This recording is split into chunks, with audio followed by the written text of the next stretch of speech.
Hello, my name's Alice and I'm 27 years old.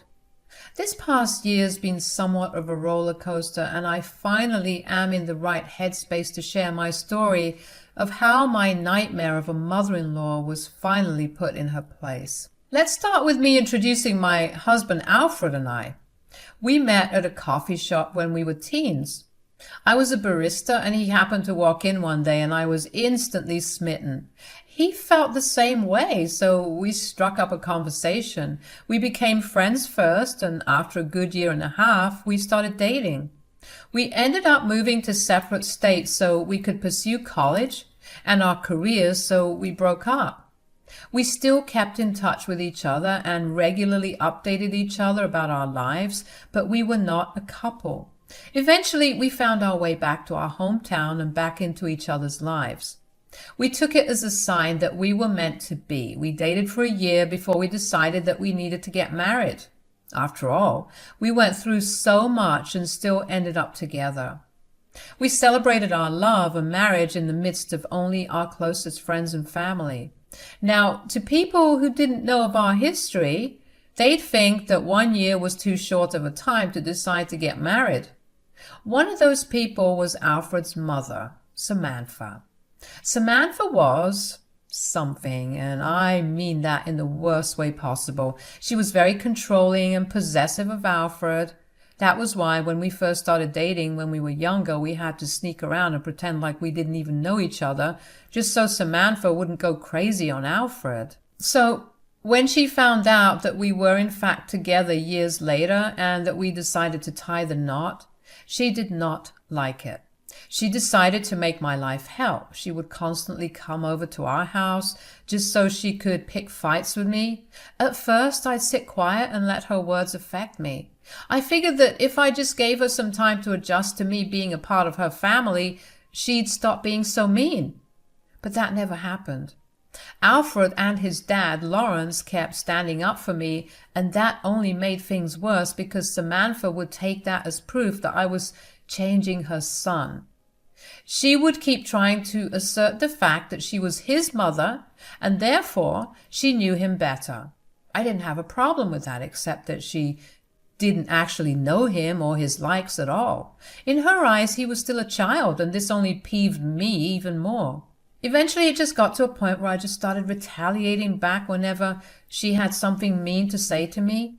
This only happened after about 3 years of dealing with her nonsense, so I gave her plenty of time to change and become better. Things started to go south when one Thanksgiving Alfred and I offered to host. Samantha was not happy about that at all, because in her head that meant that I was stealing one more thing from her. I tried my best to involve her in the Thanksgiving preparations, but she refused to be a part of it. So you can imagine my surprise and annoyance when she showed up at my house with a second turkey. Samantha, why did you bring a second turkey for this Thanksgiving? There's nothing wrong with having more. You know that Alfred and I are hosting, right? We have a perfectly good turkey. Let's see whose turkey gets eaten the most. Why are you trying to start a fight? Can we not do this on a day that we're supposed to be grateful? I'm not trying to start a fight. All I'm saying is that we have a friendly competition. Samantha, I mean this in the nicest way, but you become jealous and mean whenever you lose a competition. You start yelling at everyone and no one wants to deal with that. When have I ever done that? Last Christmas. You got upset that Alfred cried at the present I gave him and not at your present after you told me that I didn't know Alfred as well as you. I can't help the fact that you changed my son entirely. You made him different. Or, you just don't know him that well. How dare you say that? I have tried my best to get him to see that he could do so much better than you, and he's still staying with you. Did you ever think that he just loves me? I'm not forcing him to stay with me at all. I know a lie when I see one. Don't even try to convince me that you haven't trapped Alfred here. Your charms may work on him, but they definitely don't work on me. You sound unhinged. I promise you that if you just went and talked to Alfred, he'd tell you himself that he wants to stay with me. Whatever. I will get him to leave you, mark my words. Honestly, try your best. I'm curious to see how this would work out. I was beyond upset, but I just let things play out. Just like I predicted, everyone ate more of my turkey than hers, and she had a whole fit about it. Not wanting to deal with her nonsense, Alfred had her go home. She did not like that one bit, and she looked at me menacingly when she left. After that, I did not hear a word from her for the next 2 months. I did think it was pretty suspicious, considering the woman couldn't go a week without either calling or coming over to start a fight. At first, Alfred and I were very worried about her absence. We thought that something wasn't right and that she was probably planning something bad. But as the weeks passed by, we slowly began to think that maybe things were changing for the better. That was until one day Samantha invited us over for dinner at her place. I was honestly dreading it because my gut was telling me that she had something up her sleeve, and it was so irritating that I didn't know what it was. Nevertheless, Alfred and I went over to her place, and after dinner Samantha asked me if she could speak to me in private. "Alice, I need to speak to you for a second." "Okay, what's up?" "Look, I have some devastating information on you, so before I reveal it to the family, I'm going to give you an option to either leave or stay and watch your marriage fail." "What in the world are you talking about?" "Let's just say that I have incriminating evidence of you having an affair." "Excuse me?" "That's right. Now, why don't you just run away with your tail between your legs, huh?" "No, wait. Where did you get this evidence from?" "Why would I tell you that?" "I just need to know how legit this evidence is, that's it. You can trust me when I say that these pictures are legit." "Don't you think this is stretching it a bit too far? I mean, I know for a fact that I'm not cheating on Alfred." "You don't have to pretend in front of me." "You know what? I'm willing to bet that the pictures you have are fake. Why don't you go ahead and show them to Alfred? I'm sure that he'll see that they're fake too." "They are not fake. You are playing a very risky game." "I doubt I am. I know that you hate me, Samantha, but I'm tired of acting like you're smart about it." "How dare you!" "Look, I don't care what your evidence is or if you're going to show it to Alfred. In fact, I would be delighted to see it myself." "Fine. But don't you dare come crying to me when you see the evidence and Alfred decides to leave you." "Don't worry if that happens. You are definitely not someone I'm coming crying to." "Fine. Alfred and Lawrence, could you guys come to the living room? I have something that I want to show you guys." What followed next can only be described as hilarious. Samantha made a slideshow containing pictures that was supposed to be evidence of me cheating on Alfred. Except that anyone with even one functioning eye could tell that they were all photoshopped. I don't know how Samantha managed to figure out who I worked with, because the person she photoshopped me with was my coworker. His face was badly, and I mean really badly, photoshopped onto pictures that were clearly of Alfred and I. It took everything in me to not laugh in Samantha's face by the end of the slideshow. That was not the case with Alfred and Lawrence, though. Both of them were beyond confused about what was happening. What are we looking at? "What you're looking at is evidence that Alice is cheating on you." "What?" "I hired a private investigator to follow her around, and these are the pictures that he took." "You're kidding, right?" "Of course not. Look, isn't that her coworker?" "Mom, you do realize that all these pictures were taken at the exact same location that Alice and I went on dates to in the past 2 months, right? And that her coworker's face is just badly edited onto mine." "That is not the case at all." "Okay, even if we ignore the bad Photoshop job, why would Alice go to the same places that we frequent both together and alone? If she really had to cheat, why wouldn't she go to more private places where the chances of running into me were almost none?" "Are you accusing me of lying to you?" "That's exactly what I'm doing. You know, I have held my tongue for long enough, but what is your problem with Alice? She has been nothing but nice to you, and yet you've had it out to get her since the start. I'm just worried about you. That is a bold-faced lie, and you know it. You do not care about me at all. You just want her out of your life, regardless of how I feel. Why, Mom? Why? Don't you see what she's done to you? To our family? What are you even talking about? You've changed so much. You no longer care about me, and I can just never seem to understand who you are anymore. So you're jealous of Alice? Of course. She stole my son from me. I want her out of the picture for good, and you won't let that happen. Why would I? I didn't change because of her. It's because I grew up. She's in fact made me a better person than I was 10 years ago. Does the fact that I'm happy not matter to you at all?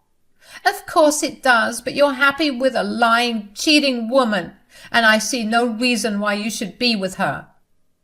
These pictures are fake. She's not cheating on me. Have you ever gone through her phone? I bet you haven't.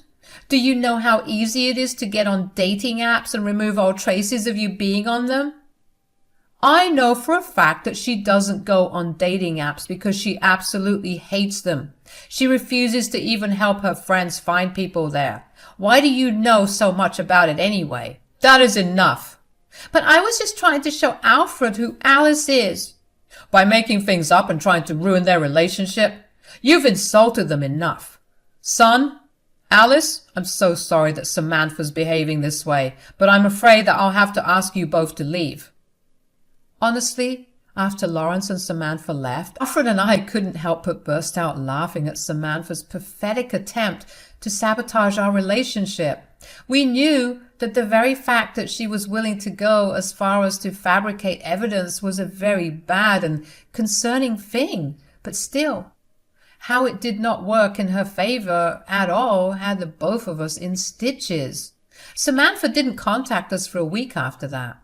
Alfred did call his dad a few days after that dinner, and Lawrence apologized on Samantha's behalf again. To make up for it, Lawrence invited us over to dinner yet again that weekend. Alfred and I were apprehensive about it because we didn't want a repeat of the last time, but Lawrence pleaded with us, so we caved in and went over again. When we entered Lawrence's place, Lawrence and Samantha were sitting on the couch waiting for us. Thank you so much for coming here, Alfred and Alice. Yeah, of course, Dad. What's going on? Samantha's behavior last week was absolutely unacceptable, and I'm so sorry that all of that happened. I'm still not sorry for it, though. I was only trying to do what was right for my son. Of course. And speaking of doing the right thing, since you are so adamant about Alice cheating, and you decided to expose her in that way, I figured it's time I do the same for you. What are you talking about, honey? Why don't the both of you take a seat and we all just take a look at the screen over here? Samantha's face was pale. She tried to talk again, but was immediately silenced by the pictures on the screen. The first slide was a picture of Samantha's Tinder profile where, in her bio, she said that she was single and ready to mingle. Not to mention the age range that she set for men was 21 to 30 years old. That was gross in an entirely different manner. After that, we got to see text messages exchanged between her and multiple men. These texts dated to 2 whole years ago, and while some of the texts were just flirtatious, most of them were very explicit, and some even mentioned times that Samantha met up with these men. So not only had she been cheating over text, but she had also been physically cheating. That would explain the reason she knew so much about dating apps. Alfred and I just watched all the slides in absolute horror. It was one thing to think of Samantha as the devil, but for her to actually be this disgusting never occurred to me. Throughout the entire presentation, Samantha only grew more pale and more uncomfortable. Finally, at the end of it, all of us sat in silence until Alfred couldn't help but burst out in disgust. Mom! What is this? I found out about 2 years ago that you've been cheating on me, Samantha. How? You were constantly on your phone, which you always hid whenever I was in the room. It didn't take a genius to figure it out. Wow. Okay, so You accused me of cheating when you were the one doing it? That's rich. You stay out of it. Why should she?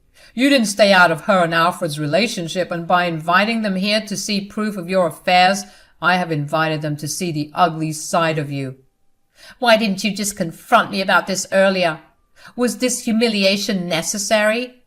Of course this was necessary. You have no idea how much I loved you. I stayed with you because I believed that eventually you'd realize that you were doing something wrong and you'd come back to me.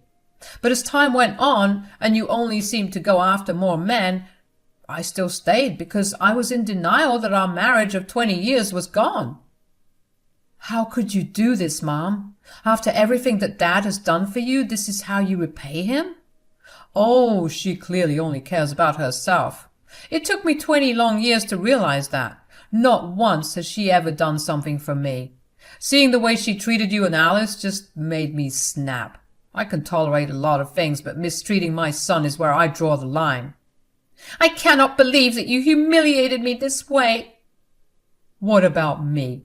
You made our marriage an absolute joke. I want nothing to do with you. Here are the divorce papers. Sign them and get out of my life for good. You can't divorce me. I have nowhere to go. You should have thought about that before carrying on multiple affairs. Lawrence, thank you so much for standing up for us. Why don't you come stay with us until Samantha clears her things out?